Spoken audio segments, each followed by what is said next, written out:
Hello mga kanan si Vlog. Tumayo tayo nga muna ako dito kasi antok na ako guys. Parang mahuhulog na ako sa upuan ko. Kaya ayan, kailangan kong pigilan ng antok ko. Tumayo tayo nga muna ako dyan kung ano-ano ang ginawa ko. Paano ba naman? Bumangon ako ng 4:30. Ang alam ko nga ay 4 pero bumangon ako ng 4:30 at antok pa ako nun. Kasi naman mag-aasikaso ako sa pagpasok ng asawa ko at paglulutuan ko pa ng bawat, hihintayin ko pa siyang umalis. At pagkaalis nga niya, ako mag-iipon pa ng tubig at pagkatapos ko nga mag-ipon ng tubig, ako maglalaba at magsasampay. At pagkatapos nun, gigisingin ko na ang mga anak ko. Ang hirap ng gisingin kasi tulog na tulog pa sila kasarapan ng tulog.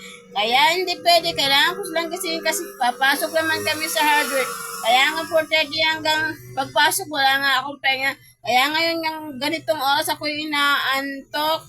Yan, pinipigilan ko yung naglakad ako hanggang sa labas. Yun lang for this video. Bye!